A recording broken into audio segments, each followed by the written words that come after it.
Welcome to episode 76. Today we are focusing on occupancy limits, part 2. Let's get started.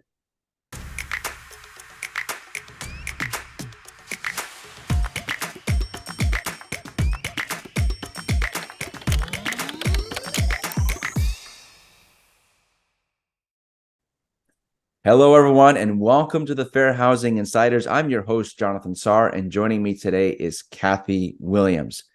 In episode 68, we discussed occupancy limits from the perspective of creating the policy based on your property and local laws. Today, we want to delve into enforcing them. So, Kathy, welcome to the show. Thanks, Jonathan. It's always great to be here. Yeah, so let's take a look at our scenario around this topic, and then we've got some questions to get your feedback on it. I'm calling because my lease says that I can't have more than 4 people in my apartment, but my mother who lives with me needs full-time care, so we must move my niece in to take care of her. My wife and I work full-time to provide for her and our young daughter who is in school. Is there any way we can make this happen? It sounds like you are asking for an accommodation to our occupancy limit because of a disability. The problem is that our occupancy limits are set according to the local laws. I'll have to check with my property manager on that for you. Okay, Kathy. So cool scenario, very, very helpful. Once you've set your occupancy limits for your property, is it possible to enforce them? Just like any rule that you have on your property that is communicated to your residents, like your lease and your house rules and other requirements, you have the right to enforce your occupancy policy. But now you have to remember that you should always consider whether to make an exception when you receive a request for a reasonable accommodation. In this scenario, since the leasing agent wasn't sure how to handle this request and respond to it, I'm really glad that she decided to go to her supervisor to double check. It's always better to do that rather than, for instance, just refuse the request because it's something you've never had. You don't know what to do with it. So you just say, no, I'm sure we can't do that. That is not the way to handle anything involving reasonable accommodation. So once a request has been made, it is responsible. You are responsible to process it. Very good. Very good. Thank you so much, Kathy. So another question for you. So if you suspect that the limits have been exceeded, what should be the first step? So the first step would be to talk to the resident and ask who is living in the apartment.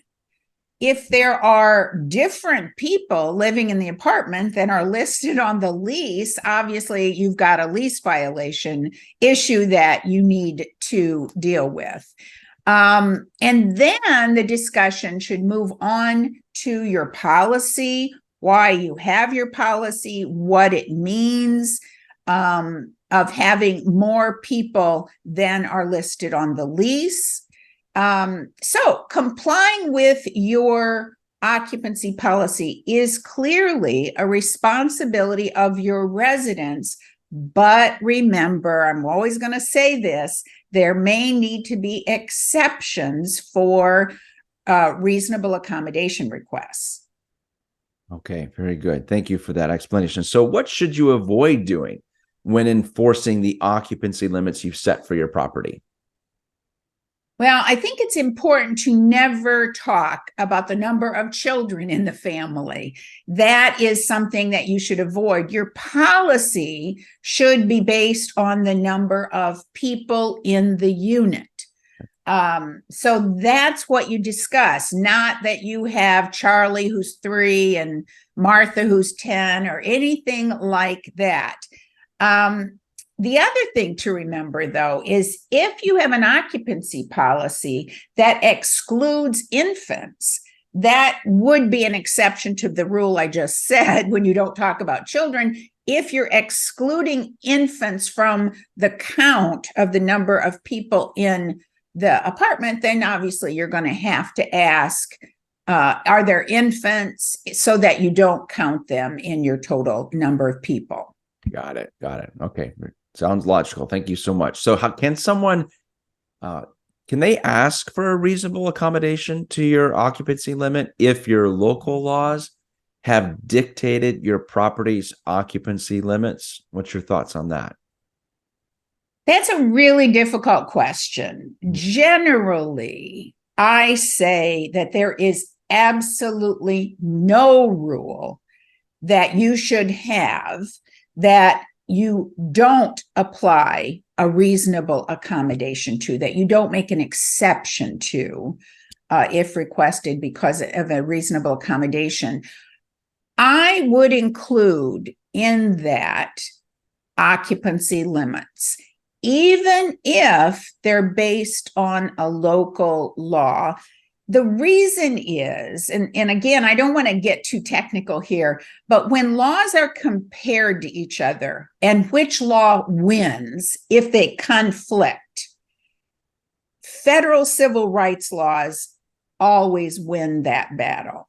Because of that, if it's a reasonable accommodation, like it is here, someone is asking to have what I would call a live-in aide or a care person live in the unit to take care of a person with a disability, that usually is a reasonable accommodation and would also be an exception to your occupancy policy. So absolutely, I would consider it. And if you need legal help to make the decision, remember there are lawyers out there who should be able to help you make that decision. Okay, very good. Thank you, Kathy. We appreciate your insights and your comments on this important topic of occupancy limits, how to enforce them. We want to thank everyone for tuning into our show today. We'll see you next time. Take care, everyone.